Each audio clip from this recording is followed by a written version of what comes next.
First of all, I want to send my sincere gratitude and support to all of the healthcare workers in Illinois and around the world.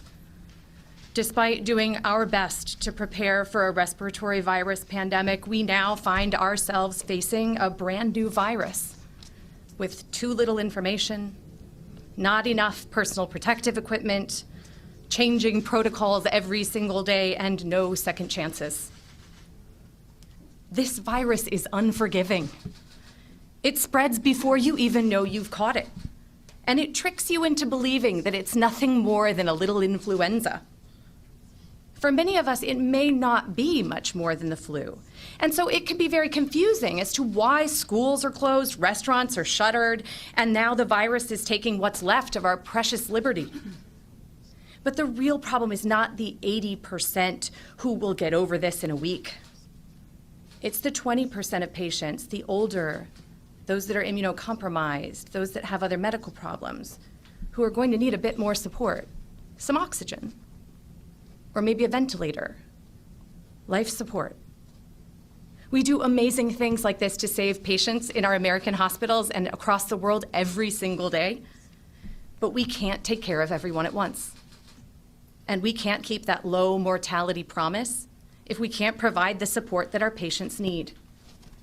Our healthcare system doesn't have any slack. There are no empty wards waiting for patients or nurses waiting in the wings. We barely even have enough masks for the nurses that we have. There's no vaccine or readily available antiviral to help stem the tide. All we have to slow the spread is distance, social distance. And if we let every single patient with this infection infect 3 more people, and then each of them infect 2 or 3 more people, there won't be a hospital bed when my mother can't breathe very well, or when yours is coughing too much. So in my house, we've made a lot of sacrifices. We don't go out anymore.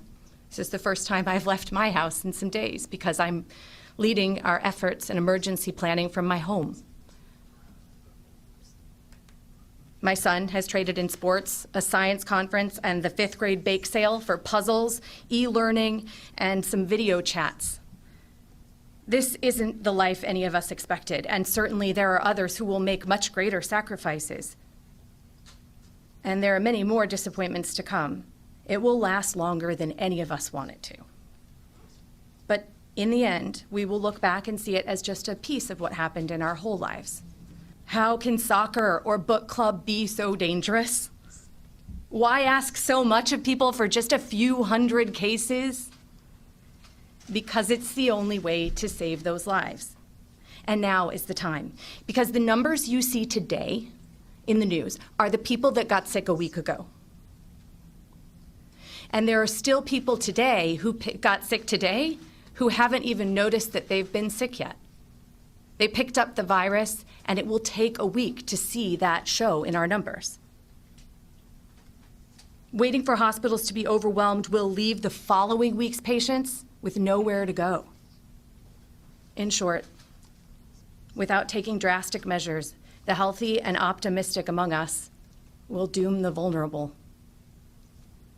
These extreme restrictions may seem, in the end, a little anticlimactic, because it's really hard to feel like you're saving the world when you're watching Netflix from your couch.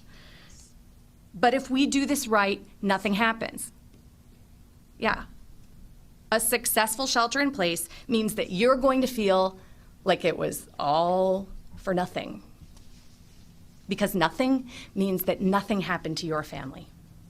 And that's what we're going for here. And I know we'll get through this together and find a way back to the life that we used to live.